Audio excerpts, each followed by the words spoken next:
So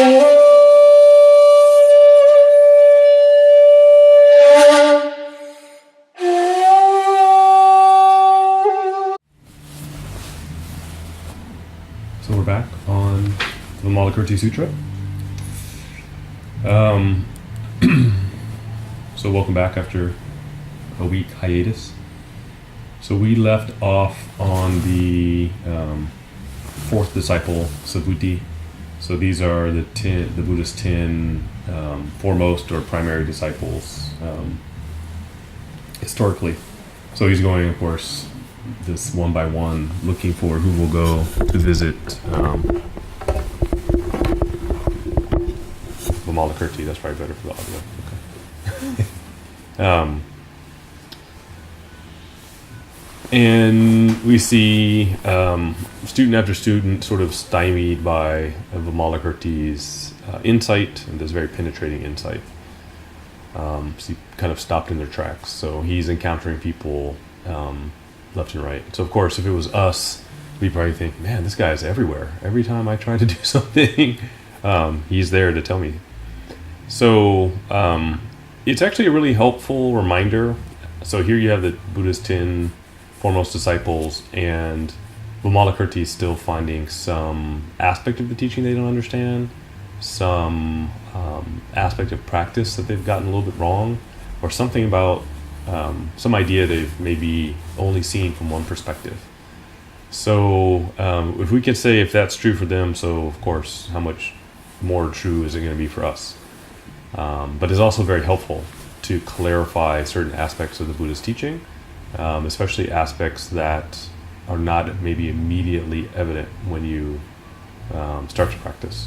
So I think a lot of these fall into common misconceptions, but the Buddhist disciples at various points in their development, I don't think all of these encounters happen like in the same week or anything, but it's helpful for us to kind of clarify or drill in and talk about these different concepts. So of course, all these encounters are teachable moments, right? So we think of it like that, and we see that there's so much more to learn, so many more angles, there's so much more nuance to appreciate. And that's been my experience with the Buddhist teaching. Is not something that I read once and I'm like, okay, got it. As I go back to it, then I see some new perspective that I didn't see before, or there's something happening in our life that brings a special meaning or attention to some aspect of the teaching. So it can be helpful. And it's also the case that, like anything, our practice, our skill develops, and so the teaching is more relevant at certain times, depending on what we're doing. So please don't think of it as just Vimalakirti being rough on the disciples. It's a really good opportunity. So nobody says, Buddha, sorry, I got mad at him, so I don't want to see him again, so I might punch him in the eye. They're declining the visit for much higher ideal reasons. So when we left off Subhuti, he's declining. He says, when he heard Vimalakirti speak these words, he said, I was bewildered and did not understand what he said. I didn't know how to answer, so I put down the bowl and tried to leave his house. So if you recall, Vimalakirti had served Subhuti this large bowl of food, and then questioned him about his understanding of why he was begging for alms. So it goes on to say, O Subhuti, do not be afraid to take your bowl. What is the meaning of this? It is, if a phantasmagorical person, whom the Tathagata was created through the transformation of Khandri, is criticized for this, should he be afraid? Subhuti said no. Vimalakirti said, all the dharmas have this characteristic of being like phantasmagorical transformations. You should not have any fear now. Why? All verbal explanations do not transcend this characteristic. The wise are not attached to letters, and therefore they have no fear. Why? The nature of letters transcends their characteristics. There are no letters. This is emancipation, and the characteristics of emancipation is the dharmas. So what does he mean by letters, first of all? So he's meaning actually symbolic language, letters on the page. So this section actually is a helpful insight into Shingon specifically.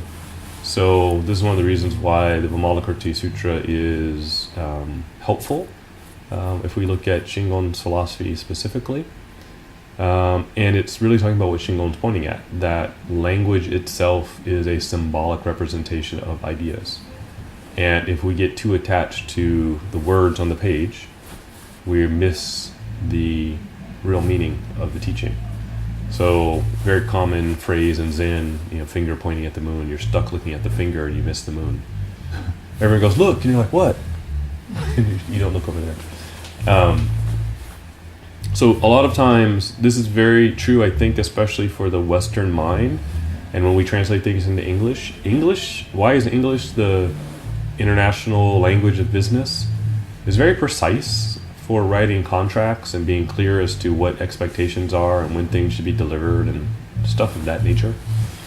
It's not always the most poetic language. It's not always good at capturing nuance. Actually, it's really good at parsing things, this, not that, right? So you get this very kind of clear. And so sometimes if we grow up in that language environment, our minds naturally follow that sort of thinking. And when we come to Buddhism, we say, well, stop, what am I doing here? We get very mired into the minutiae of things, and we expect that we read the text and we're going to comprehend the same way that we would read a textbook. And at the end of the chapter, say, okay, after reading this chapter, you should have learned these things. And we say, yes, okay, I learned that, go on, I got it. And so the Buddhist teaching isn't that, it's not written in that way. It's pointing at some larger concept that you're realizing within yourself, and it's not something that can be expressed in words only. So the words can tell you kind of the boundaries, they can try to guide you in that direction, but ultimately it's something you have to do that's a realization. So we don't use this word. Nobody walks around in common speech saying phantasmagorical. This is maybe like Scooby-Doo type language. It's a phantasm, Who's the man behind the mask, kind of. So that's not our normal thing. So maybe a better way would be to say a picture, if you were to draw a picture, or you write a description, that's just what it is. It's a description, but it's not the thing itself, right? So this is easier if we're bilingual, multilingual, or have some background in another language, because right away we realize maybe in my two languages I know two words for the same idea. So we realize the word is not the idea. The idea is something separate. But when we have only one language, or we get really immersed in reading something, sometimes we lose sight of that. So that's what Vimalakirti to some degree is pointing out to Subhuti here, that we can't get stuck on letters. So it says the nature of letters transcends their characteristics. So the true underlying idea goes far beyond the letters on the page, right? So don't get so stuck on the word. It's also a caution to not over-intellectualize, or to think that you're going to understand it only through intellectual rigor. If that were the case, then the best place to practice would be academia, right? And that's not necessarily the best place to practice Buddhism. So you can learn a lot about Buddhism, you can do a lot of comparison, but the nature of academia is, you're looking for distinctions and you're trying to parse things, and that's exactly what Buddhism is saying maybe don't do, right? That sometimes that causes more obstacles. The other part of this is maybe an easier way to say that is once you know, well, here's a better way to say it. So you see this on TV shows all the time, or you go to a different culture traveling, and they'll say the people here have a word for this concept, and it's this, and it encapsulates this whole concept. And you're like, oh, you listen to this long explanation, and you're like, oh, I have now a deeper appreciation for this culture. But that culture just sums it up in one word.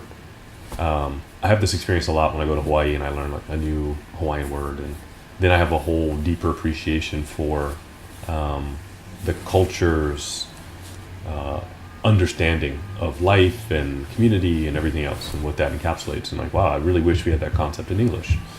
So the letters are just forms, right? The ideas are something that transcend them. So this is where in Shingon we use mantra as a different type of language, a different type of speech form to help us move towards the concept or really absorb maybe, the ideas that are being presented. So language, we talked about this months ago, a year ago or so, where, what is the function of language? So linguistically, what does language do? And how mantra differs from what language does. So language is expressing an idea, describing things, expressing, what you want, what you don't want. So there's all these different aspects of what language does. And mantra doesn't fit into that category, yet it has the same outline or shape as language. So here you have language, but not language. Right? So that's not maybe the best way to explain it, but we have, to some degree, you can extract a meaning from a mantra, but that's not the full purpose, reason, aspect of what a mantra is. So here we have Vimalakirti cautioning Subhuti against this being so attached to the form without really getting to the underlying idea. So, example, the author of the Book of Tea, Kazuo Okamura, has a saying, "Let us dream of evanescence and linger in the beautiful foolishness of things." Right? It's a famous line from that book. So this idea of the beautiful foolishness of things, as soon as you hear it, you start thinking, when have I paused and taken time to just enjoy, right, what I'm seeing, or even something that's maybe a little bit, just naturally funny. This is what I found when I was in the temple. There's always laughter, but none of the laughter was at anyone else's expense. Right? You just found joy in simple things, and that was hard to express because so much of our humor, day to day, is at someone else's expense. We're laughing at someone. We're not just naturally seeing something and laughing together. So that idea, right? So that experience you have, but how do you describe it? You can't, right? The words are going to fail you to really encapsulate that concept. There's a Japanese saying, "Nichi nichi kore konichi." So every day is a good day, or all days are good days. So we may think, well, not all days are good days. That's not possible. But it really depends on how you look at the day. Even in a tragedy, you can learn something. Even in the midst of sadness, you're still alive, right? There's still beauty. So it's all how we look at it. So to some degree, it's paradoxical, but it's this kind of very deep concept you'll see, as the Buddha saying, in temples, you look at it and go, every day. Is every day? Is it what I make of it? Is, you start to think a little bit deeply. So, all right. Can I ask a question? Of course. So the paragraph, "O Subhuti, do not be afraid to take your bowl," and he goes on to speak about you shouldn't have any fear now. Once you're beyond the world of letters, you should not be. This is there's the same reference in the Heart Sutra to once you've abandoned mental obstructions, yes, you have no fear. Right. Can you speak a little bit about that fear? And so what is it that we're getting beyond a little bit? So yeah, what is this fear, and then what is the fear that's overcome in the Heart Sutra? So I don't know if this is going to be the dispositive discourse on that question. However, that's fine. Yeah, it seems important. No, it does. And so especially when I read that line in the Heart Sutra, so the Bodhisattva, having understood this, overcomes or transcends all fear. I think as human beings, we have a built-in fear, and it's a fear, we'll see it a little bit farther down when we get to the next couple disciples about understanding emptiness, that when you really do this practice, as it's meant to be done, right? You start to go beyond the external forms. You start to go beyond just attending a service or making offerings or praying for the deceased. It's scary because now you're confronting the idea of no self. Like who is this? What is this made up of? And that realm is really Buddhism will be very clear that most other religions will postulate that even if your momentary experience is transitory, even if your momentary existence, this particular face you have right now, is transitory, that there is still yet some core soul unchanging thing that you can hold on to. And the Buddha's teaching says even that is empty, right? Even that is subject to the idea of no self. And intellectually, that is scary. So only by really experiencing, or as Avalokiteshvara does in the Heart Sutra, by really coursing in Prajnaparamita, right? Really understanding it, living it, being it, do you transcend that fear? And that is maybe even a deeper, I don't want to say criticism, but maybe a deeper level of realization that Vimalakirti is pointing out to Subhuti that he doesn't have. That Subhuti is going around begging in this way because he feels like, I'm going to provide merit to people so that in the future they can have a good life. He's still kind of attached to the external form of how merit manifests. And provisionally, sure, that's true. But what Vimalakirti is pointing out is saying that as one of the Buddha's 10 great disciples, you should see through that already, right? You should have lifted the veil and not be so attached to that concept anymore. Now, day to day, that's hard because we still have to brush our hair and take a shower, and we see this form, and everything in society requires us to reinforce this form, right, even more. So when we do get to that point and start to really look deeply, and we stop seeing the personality that we've grown to know, it can be very scary. And I think a lot of people, they practice and practice and practice, and they walk up to the edge and they look over and it's like an abyss initially, and they're like, and they back away very quickly. I'm done. It's too scary. I think a lot of really good teachers, even in the modern time, have had that experience. And, I guess philosophically you could say like this, the dark night of the soul, or, how you want to say it, it can be scary. And for the Buddha, it was, the last few watches before enlightenment, it was terrifying. Every fiber of his being is fighting this realization, is fighting this insight, because it's something new, and it's something new about the deepest part of yourself. And so every fiber of your being says, we don't want to know, we don't want to go there, stay here, this is safe, we know what this is, don't do that.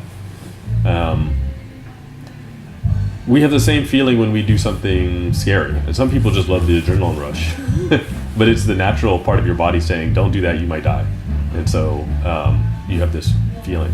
I think it's the same when we've spent, if you want to look at it as a rebirth issue, if you want to look at it as mitochondrial DNA and just the whole species struggling to survive, that now you're going to take yourself to a place where all of the safeguards for the perpetuation of the species are being opened up. You're tearing down those walls to really look at what's inside. That's scary. That's fear. And that's what we're saying we're trying to do. So this should also then act as a bolster to our faith and the trust of the teachings when we face that fear as well.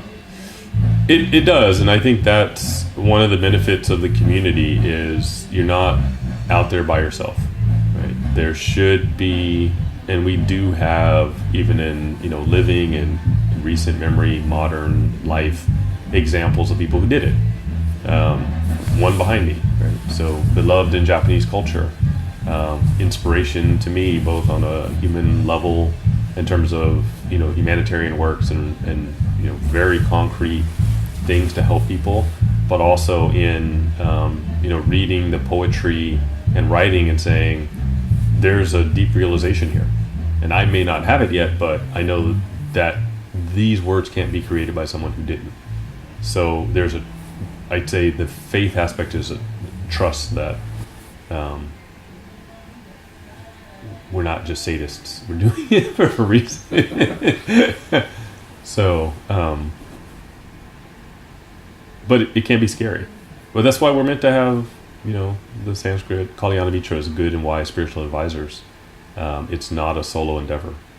And that's going to be a later point Vimalakirti makes about Hinayana versus Mahayana. That there's always this tendency when you do this type of spiritual work to kind of run away and hide, to become very aloof, and strangely, right, what is being told over and over again is you can't forget others. You have to do this with other people in mind. So you're like, well, how does that work? How do those two things work together? And I think that's kind of the real beauty, that we are confronting something very scary, but it's something we all share. It's something that we can't do alone. It's something that we have to manifest or be motivated by wanting to help all of humanity also have that same realization. Otherwise, we're not going to get there. So that is, in my mind, very powerful. So we're at a time right now where, in my opinion, people are debating whether possessions or life is more important. And the emotions on both sides are very strong. And they're so strong, it seems like people can't have rational conversation about it. And so is the answer one or other of the extremes, right? No possessions, or everyone has possessions, or is it just expect warfare all the time and be ready, or you're not fit to be part of the human race? As always, from a Buddhist perspective, I think the answer is somewhere in between. So I digress. No politics, but but we what if you have that every debate is how does this benefit everyone, right? I think we have different outcomes on a lot of things at that point, right? How do we carry everyone along? How do we not leave anybody behind in every decision? Right? Yeah.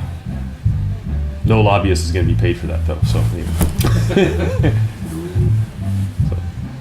Thank you. Sure.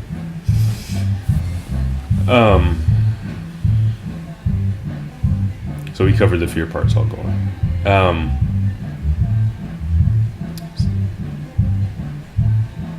So we move on to the next unlucky soul to run into Vimalakirti. So the Buddha told Purnamitrayana Putra, you go inquire about Vimalakirti's illness. So this Purna Maitrayana Putra, a very long name, so we'll call him Purna for short. Purna is one of the Buddha's 10 great disciples. His mother was a slave, so he was born into a very difficult situation.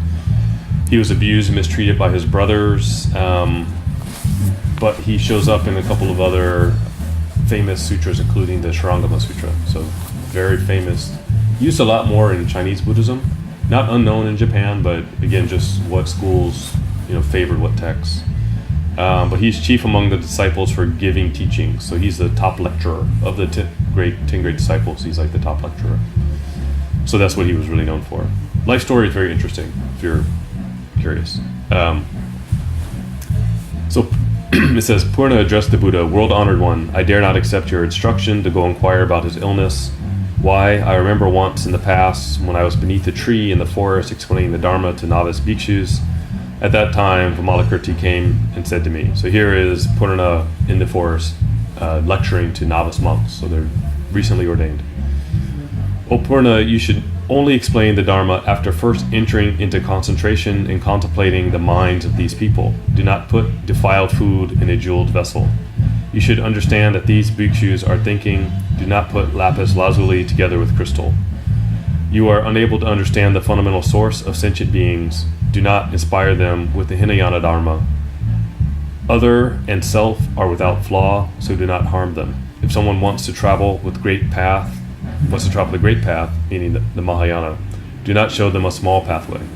The ocean cannot be contained within the hoof print of an ox. The radiance of the sun cannot be equaled by that of a firefly.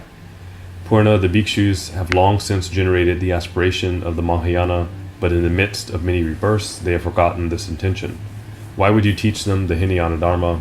When I consider the Hinayana, its wisdom is as minute as a blind man's, and with it you are unable to discriminate the sharp and dull faculties of all sentient beings. So first, how the terms used here are different than how we're going to use the terms or see the terms used in scholarly work. So we're not talking about individual schools of Buddhism here. We're talking about perspectives of practice.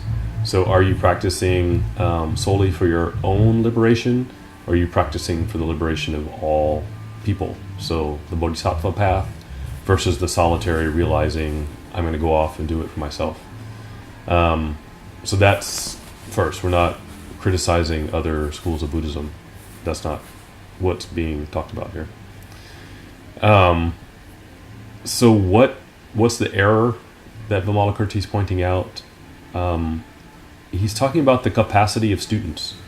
So he's saying that these students actually have a greater capacity than what Purna was preaching to them or teaching them. So I'm going to make a more simplified example than Vimalakirti's.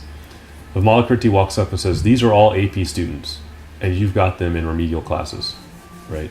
They have great potential, and you're not challenging their students, right? So that everybody heard, you're not living up to your potential.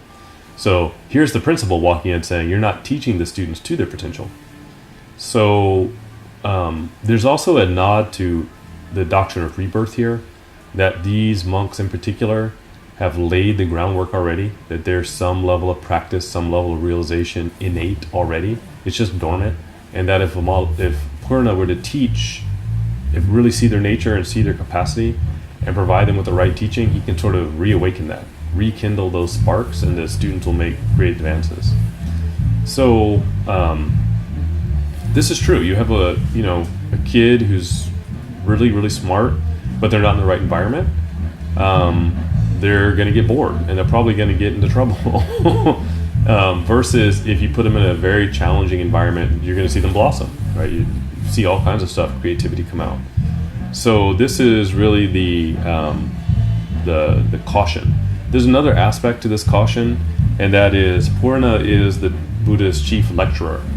And Vimalakirti says, great, you hear the Buddha's lectures, the Buddha's teaching, and you go and repeat it. But you haven't practiced it, you haven't experienced it for yourself. You're just repeating his words. You're parroting what the Buddha said. Like, oh, yesterday I heard the Buddha say this, so I got to tell you this thing. And, 2 weeks ago he said that, so I got to tell you that, right? So he hasn't actually put it into practice, really thought about it, internalized it himself. So his lectures are dull, right? But they're also, he's just regurgitating and not tailoring the teaching to his audience. So that's no good. Just reading the books. Okay, on page 3 it says this. Well, that's not useful. I could have read it myself. Why are you reading it to me? So this is always helpful, right? I remember I had a teacher in, I think it was grade school, maybe high school. No, it was high school. And she lectured Shakespeare. And she had these pieces of paper, and she would take out her notebook, and you could see they were like yellowed from the sun and like really brittle. And it was like, like turning parchment. And I thought, oh, she made one lesson plan, and it's been the same lesson for 30 years. First, it has to drive you crazy to do that. But second, here you have a really wonderful opportunity to bring a text alive by making modern examples, right? So compare it to whatever TV show is on currently. Make comparisons that are relevant to these kids.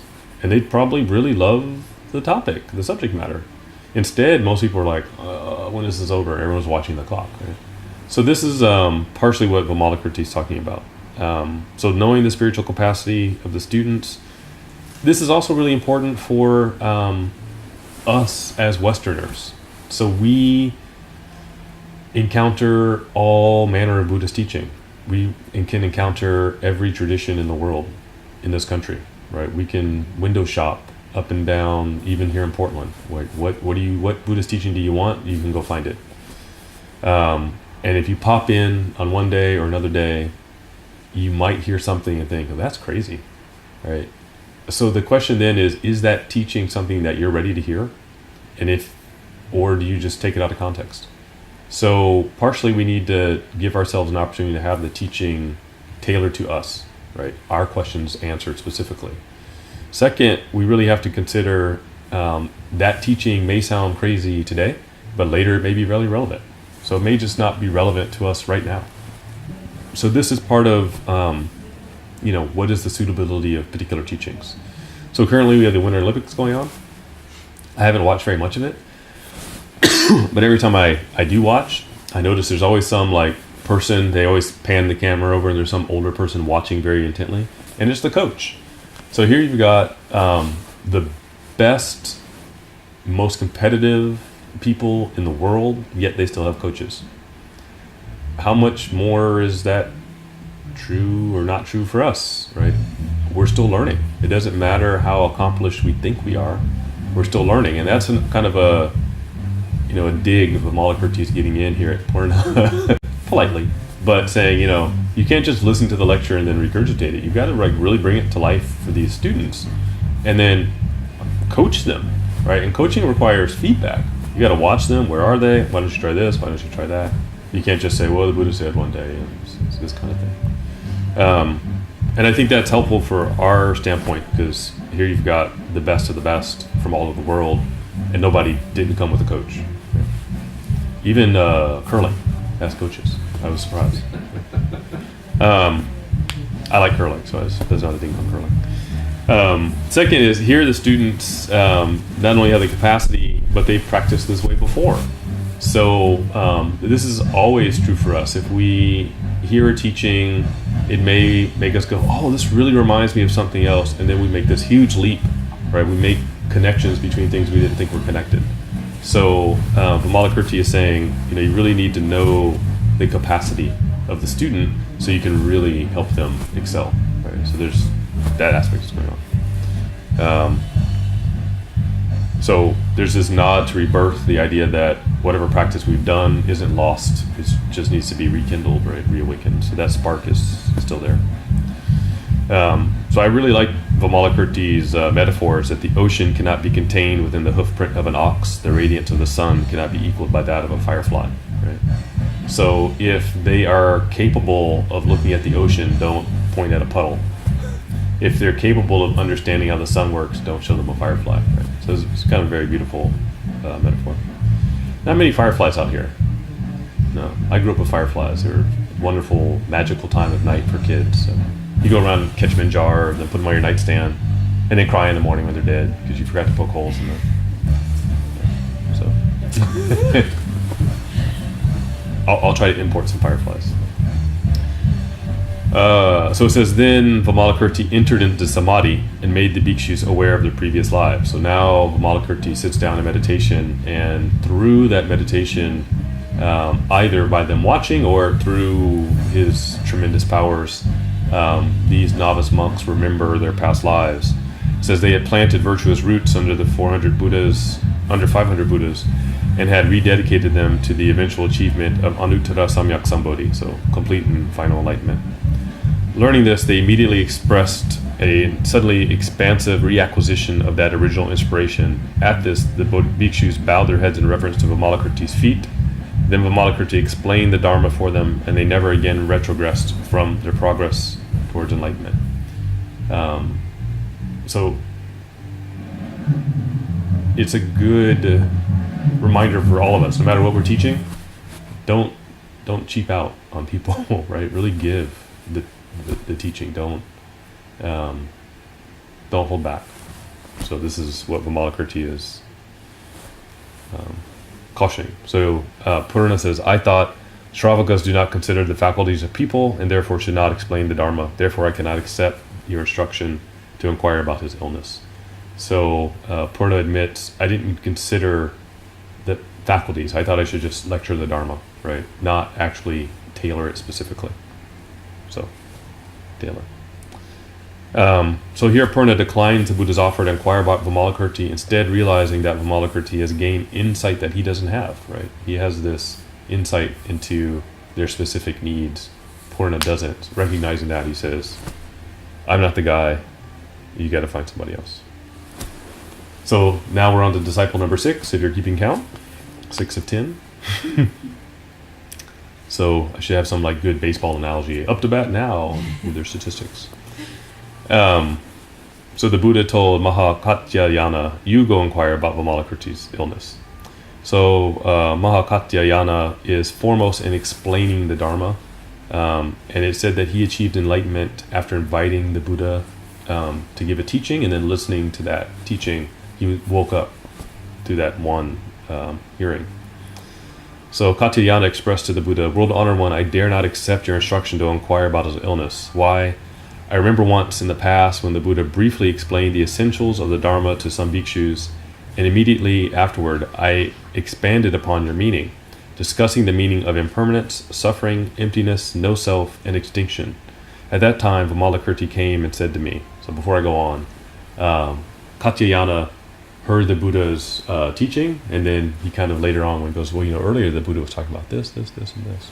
So again, I heard it, but maybe I didn't really understand it. But here I am explaining it. So Vimalakirti, of course, conveniently was in the area. So, O Katyayana, do not explain the Dharma of the true characteristic using the mental process of generation and extinction.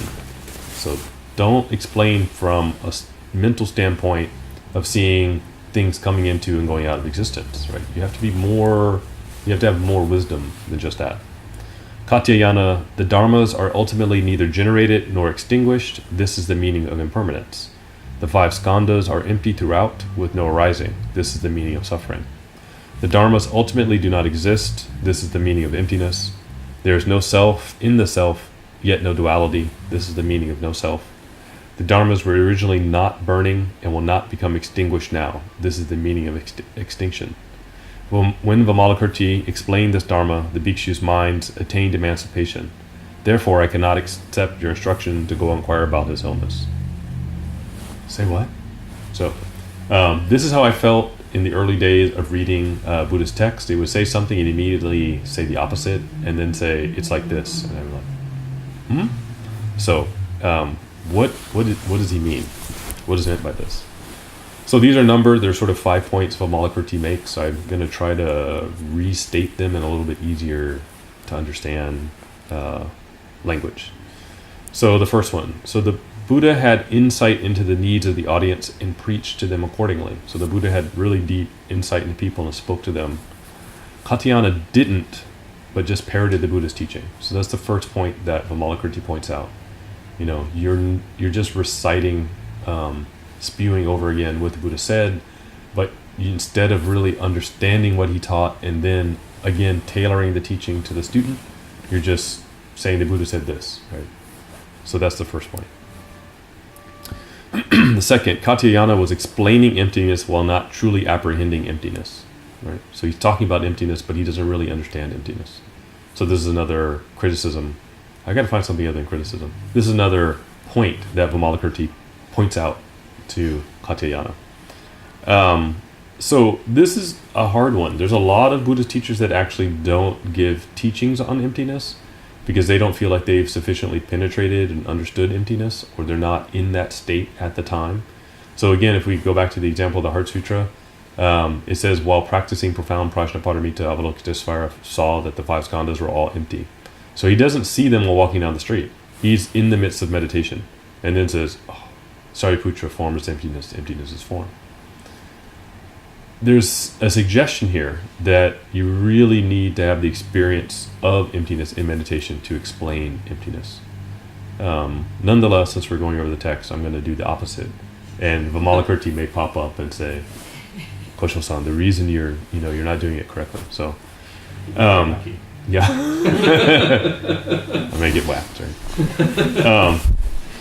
So there is a danger here that you're repeating what you haven't practiced or understood. So we're going to go on and continue to talk about emptiness in the next 3 points, but that's, I think, the real takeaway. So that's always going to be a danger, right? And that ultimately it's not something that you can explain in words, even though we have a tremendous amount of literature, Prajnaparamita literature, that discusses emptiness. You still have to really work with it. So this is another area where it's not just listening to lectures and reading that you're going to get it. You have to put it to practice. So to avoid Vimalakirti's criticism, I will leave it at that for now.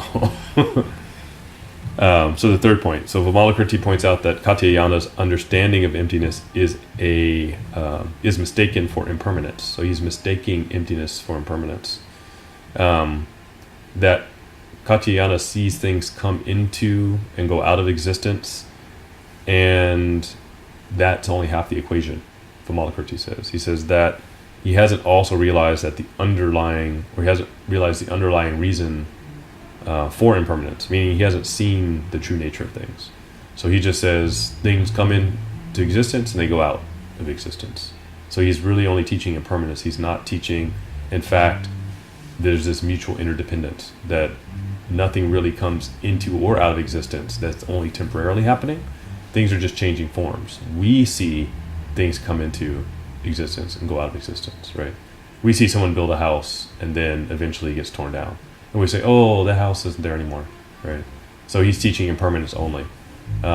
If you're truly practicing emptiness, then you'd see causes and conditions brought together materials and people, and for a time that allowed shelter, and causes and conditions came together and that was dismantled, and now that space is going to be used for something else, right? Just that there really is no impermanence. Everything is like this. So Vimalakirti says, you really have to look at what phenomena are really made of, right? That there's this interdependence. The fourth one is a bit complex. Not that the preceding three weren't, but maybe complex for me to explain in a way that's easily digestible, but I'll try. So maybe we can think of it like, where does impermanence lie? Right? What really is impermanence? So this goes back to the earlier point with Subhuti and the bowl and fear. So is there a soul whose attributes are impermanent? Meaning, is there some aspect of ourself that's only temporary and there's some eternal core? Vimalakirti says Katyayana is suggesting that rather than all things just happening to have phenomena around them that we note is impermanent, in fact there is a true no self, that the concept has to be applied more broadly, right? That we really have to look at the no self of everything. We can't just look at I like the music that's playing in the background, but if I stop liking the music playing in the background, would I be a different person? No, there's an eternal me that's unchanging. That concept has to be applied to everything. Our thoughts, actions, wherever Elon Musk's Tesla is right now in space, everything, right? That's one we can. It's good to think about practice, come back and think about practice, right? But don't overthink it. So I think that's part of what Vimalakirti is saying, that you've overthought it into a box and you're limiting yourself. So. And number 5.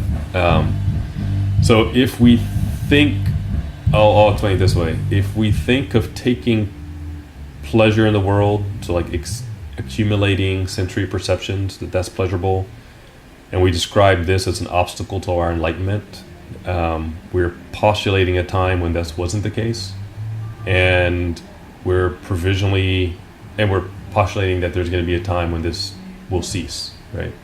So if we describe, this is what the burning of the senses, right? That somehow the senses are the obstacle. They're burning us up, right? In samsara, they're keeping us stuck here, and that if we can end that experience will get released. Vimalakirti here is saying that is still, that's provisional language only, and that ultimately there's no beginning and no end. We wake up and we're still here, right? We still have senses. We're just not bound by them. It's not that we somehow literally put an end to things and then suddenly we're emancipated. So this goes to the heart of kind of some of the Buddhist ideas of it's not eternalism nor is it nihilism, right? And so very easily we slip into one or the other. It's very easy for us because day to day we live in God, when this is going to end? God, when is the show going to start? You know, we live in this very kind of time bound. How long is this flight? You know, when is my luggage going to come out? Right? It's just one thing to the next thing. In fact, that is not the enlightened perspective. But we then start to teach in the perspective of once you let go of this, then this will happen. And it's a lot more subtle, I think, than that, is what Vimalakirti is saying. That it will continue to be provisionally true, but you're going to wake up to a new reality about it all. It's not that somehow you're not going to eat tomorrow and say, that was tasty chocolate cake. You will, but it's going to have a whole different experience. Right? So these seem harsh because Vimalakirti kind of goes point by point and breaks down Katyayana, but I think if we kind of turn these concepts over in our mind and think about them, absorb them, start to live them a little bit, it becomes a little bit more approachable. And then we become much more like Yoda, you know, do not try, do, you know. But it really is just a slight mental shift that happens. That's kind of more my thinking about these things, right? But getting there takes work. We got to put energy into that, and we're so used to the regular experience that it's really hard to see that maybe it's just a very subtle shift, right? We think it's some huge, I've got to cut this off, I've got to get out of this situation, I got to go up in the forest and get away from it all, I've got to get away from that noise over there, and then I'll be able to do this, right? No, right? It's not that. I was going to do one more. So, lucky disciple number 7, Aniruddha. I'll see if we can do it in the last 6 minutes. Okay. So it says, the Buddha told Aniruddha, you go inquire about Vimalakirti's illness. He said, oh, I knew this was going to happen. There's only 10 of us here, and I'm like the next one in line.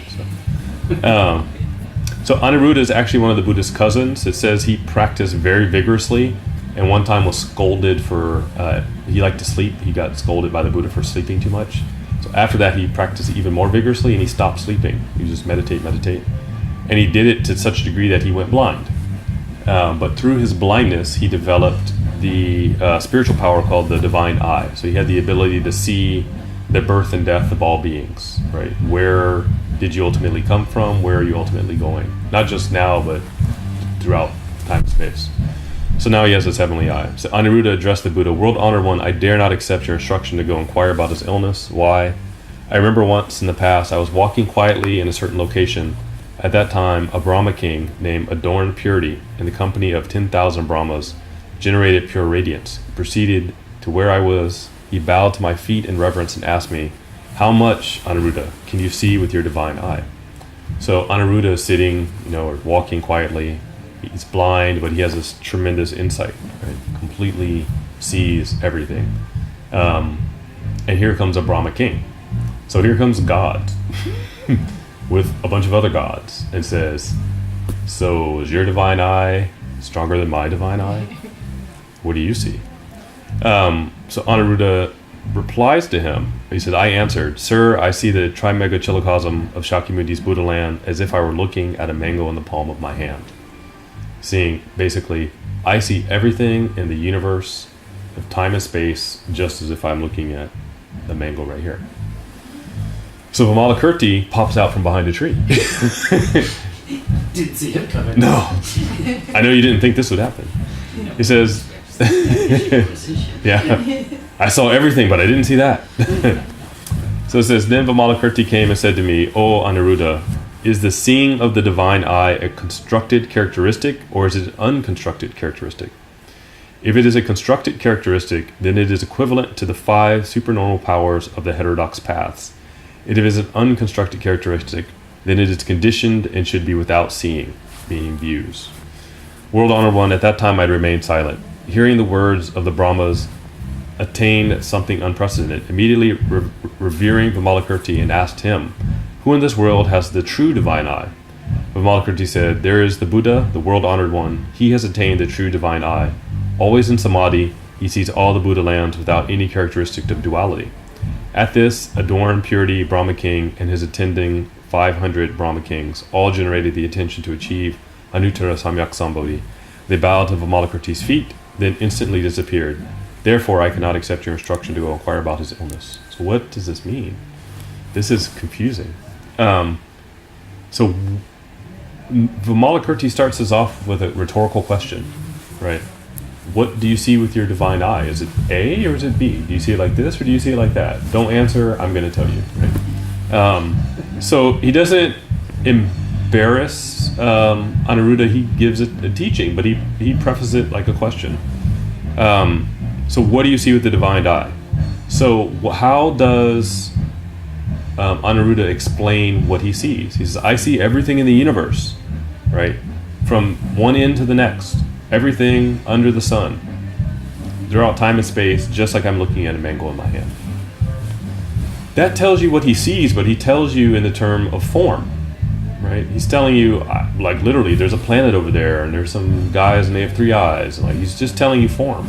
And Vimalakirti is saying, that's nice, but that's exactly what the gods see. They see everything, right? Anywhere. That's their level of divine eye. But the Buddha's divine eye actually sees the underlying meaning of why they got to where they are, and for what reason, and where they're going and why, right? There's also seeing the karma of those actions. So he's pointing out to Anuruddha that what you should have done is said, while I possess the divine eye, right, I see that you have come here to this place and asked me this question for this reason, and in the future you will practice because you have gained insight, right? You should have actually answered in terms of insight into the person, not just like, what do you see? Oh, I see this guy sitting here, and that's Koya-kun. Yeah, he's cute. Well, I know that. You're talking to a god, boy. I know. I can see the same thing. So this is Vimalakirti's kind of criticism. I don't know what else to say. Right? His insight into Anuruddha. So the divine eye is really saying, you see someone's path in life in this way. You see really all, the energy, the influence of what brought them here. It's like seeing the current, right? Maybe that would be a good way. So if there were, there's not, but convenient explanation. If you were to see currents flowing through the universe into and out of people, you'd see everything that got them here and then kind of exactly where they're going. And that's going to be changing moment to moment based on their thoughts, their practice, their decisions, everything. So that's what the true divine eye sees. What he says, the heterodox divine eye is just psychic insight. Like, yeah, you see, right? Someone says, oh, I see in the past you were, beloved by your friends and peers, and in the past you were this, and in the future you'll be that. And what does that do for you? Right? Go to a psychic and they're all like, oh, in ancient Egypt you were a great king. What does that do for me now? Everybody, I was always like Cleopatra. Why weren't you just like, you were in ancient Egypt sweeping. You collected grain and you had 3 children and sadly fell into the Nile and drowned. Right? Well, because that happened to someone, right? Why doesn't, of course, that's probably what happened to me, right? Not that, but of course everyone gets this great, you were someone wonderful. You were Alexander the Great. Well, that's what you told my friend last week. So this divine eye is really supposed to help give you insight into yourself. So this is Vimalakirti's. If you contrast Vimalakirti's answer, he says the world honored one sees all the Buddha lands without any characteristic of duality. Right? He doesn't see short, tall, good, bad. He doesn't see things in terms of like Santa Claus, who was naughty and who was nice, right? Versus that's the way typically gods are said to look at things, right? I've seen what you did, right? They're passing judgment to some degree. So the Buddha has this divine eye, but there's no duality. There's no judgment on anything that's seen. It just sees it exactly for what it is, and that's all. So then they realize, that's the difference. So they wake up and they have the intention that now to achieve enlightenment. We want to practice this way as well. So that's the insight here. So we made it to the end. Okay. Yeah, you have a question? Well, more of an observation that at the end, so in each one of these instances, he's going through and taking on these disciples at their best, essentially, and showing them how to improve themselves. And the result of that is them being humbled and other people choosing to fully develop their capacity towards enlightenment. Yes. Right. So this is bodhicitta. It is. Like this is the installation of bodhicitta. It is. He doesn't just pop out at these students when they're by themselves and says, "Oh, you know what you need to do." So that's why it's really a teachable moment. It says, "Okay, let's look at disciple number 3 over here, everyone." And for the benefit of all of you, I'm going to point out some aspect of their practice that's maybe not exactly correct, and by virtue of doing that, you awaken. So what Vimalakirti is able to do, unlike what Anuruddha does, is he's actually able to see what they need at that moment, and it just so happens that the teaching is that disciple's practice. So in none of these encounters are Vimalakirti and the disciple alone, right? So I think this goes back to chapter 2 where, Vimalakirti is everywhere. There's no place he doesn't go. Because all of these places, right, non-duality, all of these places provide an opportunity for awakening, including the drinking house, including the pleasure house, including the retired scholars, including, amongst old and young, including male and female, right? There's no situation that isn't capable of being a moment for awakening. And that's also a good lesson for us. Like it doesn't just happen in the temple. It's not that awakening only happens in the monastery or on the, distant mountaintop. Right? It can happen in the back of the Uber. It can happen on the street corner. In my own experience, I would say that I've had more kind of insight moments in the grittiest of places, right? Really gritty of places have been times when I've had really deep insight into human nature and compassion.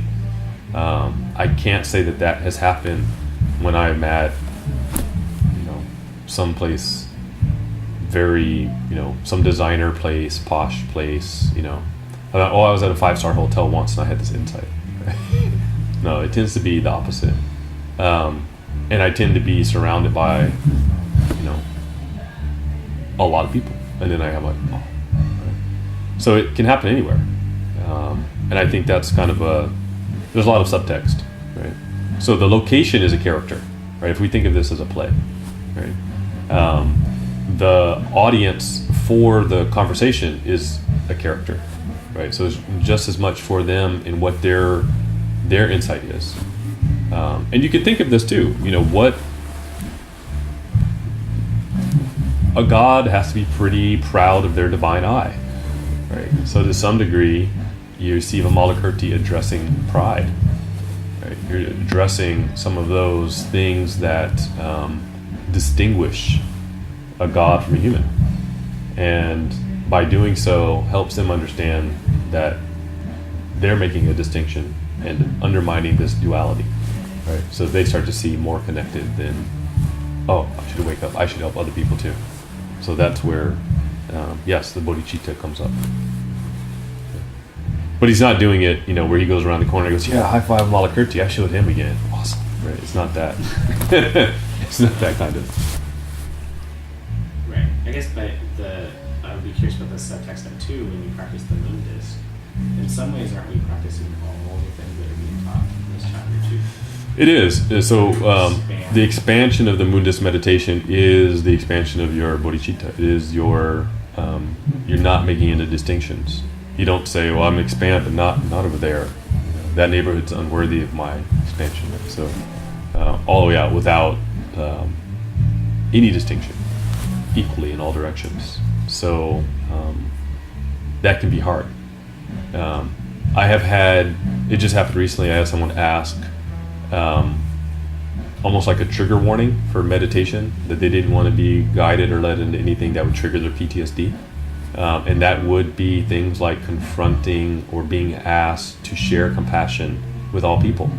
Because there's definitely a person or persons for whom even the suggestion is going to trigger tremendous negative emotions. So that's where not all these practices are something you should do day one. So there's a Tibetan practice where you take on all the suffering of humanity and you transform that. In fact, it's a very high level practice.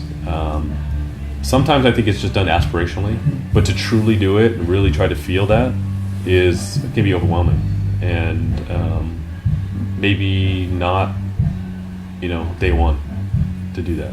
It could be, you may find yourself overwhelmed.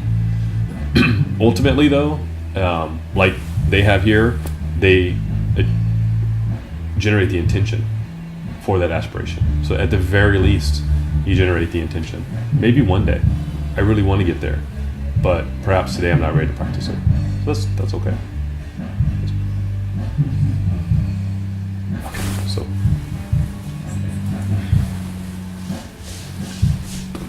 So as I mentioned, speaking of compassion for all,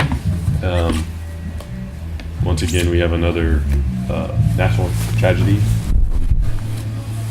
Hopefully this one different, but I say that every time, and unfortunately it seems we have another one. So maybe try to keep those in Florida in our thoughts as we dedicate merit, and keep it in mind too as our conversations about those subjects, so that we're generating more compassion, not more frustration and anger about it. So.